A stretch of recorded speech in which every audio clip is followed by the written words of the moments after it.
Hi, everybody. My name is Michelle Ford. I'm here at the Northeast Film Festival Horror Fest. I'm here with Bobby McGruther. So, Bobby, tell me a little bit about your film. The Bunnyman, it's a throwback slasher movie in the vein of like John Carpenter's Halloween, Texas Chainsaw Massacre, Black Christmas.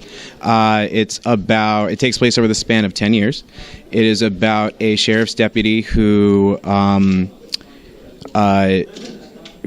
goes to find let me get back. So overwhelmed right now. So there's this town, it's a fake town, Massachusetts, where every 20 years this guy in a bunny suit shows up, kills a bunch of people, and disappears for 20 years. It starts in 2000. Our movie starts in 2010, but there's already something that had happened 20 years previous for the sheriff that's in the town then, who's played by the guy who also paid to make the movie, Mark Gatesy. So it happens where the Bunnyman starts showing up and killing people, and my character goes on this kind of mission to stop him, fails, and then we pick up 10 years later when the Bunnyman comes back, because now it's personal. The first time he got wounded, the first time he almost got caught, was because of this one, like, insignificant sheriff's deputy. My character's name is Lincoln Brewster, it sent him on like this whole PTSD thing where he just quits and goes off to live in the woods in Pennsylvania. He comes back because the killer comes back and he wants to end it. And so the movie is about him, dealing with his trauma from losing someone who he was meant to protect, and also trying to reconcile how much longer can I keep obsessing over this and keep my life. Wow. Oh my gosh. Thank you so much for explaining that. That's awesome. So you wrote, directed, and starred in the film. Is that correct? Yes. Awesome. Yeah. And so tell me a little bit about the challenges of directing and also acting in the film at the same time. Well, acting and directing yourself is hard. So having a really solid first AD is really key. And we did with our first AD was a man named Chris Van Houten. He would be here, but he's currently stuck on the set of Pretty Little Liars. Oh. Yeah, so he's good place to be. Yeah, I'm sure he has choice words for that too. But so he's off doing work while I'm here. But so he has a lot of directing experience with like shorts and lower budget films as well. So when we would do scenes where there's like some scenes where there's some heavy emotional scenes in there, so when we do those scenes, he would like kind of say to me, he's like, "Hey, is it cool if I don't think it's good, I'd nudge you a little bit and we do it again?" I was like, "Of course. I don't want to look bad. I don't want any of the cast to look bad." So that was really it. Like that. So there's, he would like. It's kind of like I get to control my performance. He gives the suggestions, and when it comes to like me being on camera, because I obviously can't look at a frame. They'd walk over with the monitor every so often and be like, "Oh, how is this?" and be like, "Good."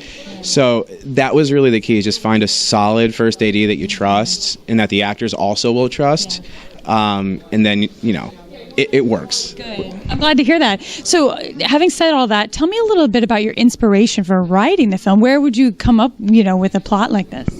I went to school for screenwriting, and it was an assignment in 2014 to write a 5-page short. And I have been my entire life obsessed with the movie Halloween, and the one from the 70s, John Carpenter classic that, essentially we have to thank for this entire genre.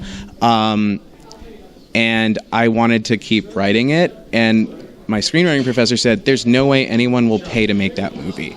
So, but the intro of the movie was shot in 2014 when I was still a grad student, and so we just re-edited that footage, and then someone did pay to make the movie. So, I just kind of wrote the slasher movie I wanted to see. Yeah. So, there was a lot of watching Scream and watching all these other slashers. I also had just worked on a Patrick Lussier and Todd Farmer film, which they did. Todd Farmer wrote Jason X, and both of them did Drive Angry with Nicolas Cage. So I had worked on this movie called Trick. It had Omar Epps in it. And at the wrap party, I was talking to Todd, and I was like, "Hey, I have this idea for a slasher that I've been wanting to make, but the money." He goes, "Just make it." He goes, "The great thing about slashers are they're notoriously low budget, and horror fans love it." He's like, "The more you can camp it up, the more you he goes, "And the best thing is if it's campy, but the characters in it take it 100% seriously." So that was the encouragement, and then I went home and I did 2 other films. One other film, I did a Hallmark Christmas movie, and then I was writing, and we were supposed to shoot in April, and then COVID happened. So we ended up shooting during COVID. We got the green light to shoot in July, but it just became this little tiny 5-page short that grew into an 82-page script. And it's literally just my love letter to all the slasher movies I grew up being terrified of. That's awesome. Wow, what a story. That's incredible. So amazing. So what made you want to make the transition from screenwriting, from your background, that's your degree, into the acting and directing world? It happened in college during getting that degree because a couple actors dropped out. And I'm like, I'm not an actor. I'm not good at lying. And I'm still like, I get told, I just did like an HBO Max pilot, and I get told by the people on that, like, you'd be a lot further along in your career if you could lie when the cameras are off. It's like, so I was like, I don't know how to I don't know if I can act. And like, we were in college, there were students like, whatever, if it's bad, no one ever sees it. And I caught the bug. And then I realized when I would write stuff and I'd act in it and hand it off to a director, sometimes they wouldn't really be collaborative with like, well, this is how I saw it in my head. Like, no. And so I'm like, maybe for things I should have my own control over them. I directed another movie. This is my second movie I've directed, but I haven't directed that many films. So I did like a rom-com for the first movie I directed. I was all right, that's kind of easy. Not easy, but that was it wasn't as daunting of a task as I thought it was going to be. It was a lot of work, but like, it was fun. And I hadn't gotten to do a horror movie yet. And so I had this concept. I wrote the script, and I was like thinking about hiring a director or whatever. And then I finally was like, no, I'm going to do this myself because it's so ingrained in my head that I've been wanting to do this for years.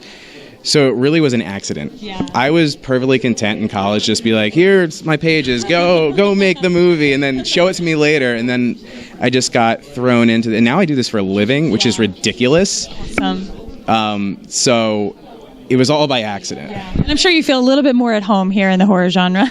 Yeah, a lot more, which is weird because like I've had films in festivals for Larry before, and when I submitted this one, I remember him telling me, he's like, this was so out of left field for you. I was like not expecting it, just because I didn't think you did genre. I'm like, that's how I got into this. I wanted to make horror films because it fascinated me as to why they scared me so much. So there's a whole psychology to it. I'm sounding a lot smarter than I am. No, I love it. I love hearing about it. That's great. I mean, the reason Halloween is one of my favorite movies is because my dad showed it to me when I was 5, and it terrified me.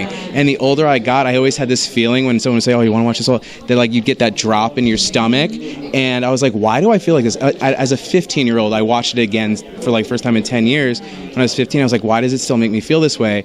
And then I was like, how do the filmmakers make people feel this way? Because you can point a camera at something and film a scene, but how do you get that reaction? Yeah. And so I just started breaking down movies. I'd watch a ton of movies and I'd break them down, and then eventually I was like, maybe I want to be a filmmaker. And I was like, that seems hard. Maybe I'll just write the movies, and eventually just became a filmmaker. That's awesome. What a journey. That's so great. Thank you for sharing. Yeah, absolutely. I mean, that's it's so great to start with a love from when you're a child and kind of build upon it. And I love what you were saying about the psychology of it and why we get scared when we see movies, and how is it that you create that on screen. It's just fascinating. The film I was just watching in there, I was like same. I was just in there as well. A panic attack? Yeah. Or is this just the movie's really good? And that's a young filmmaker from New Jersey, like the area I grew up in. It was so effective. Yeah. I was in there as well. I just saw the same film that you're discussing. Yeah, so great, right? I haven't been terrified in a movie theater in years. Yeah. Like, go indie film for making people scared, right? Absolutely. I totally agree. So thank you so much for talking with me. It's so nice to meet you. Yeah. And best of luck to you on the festival circuit with your film. Thank you so much. So nice to meet you.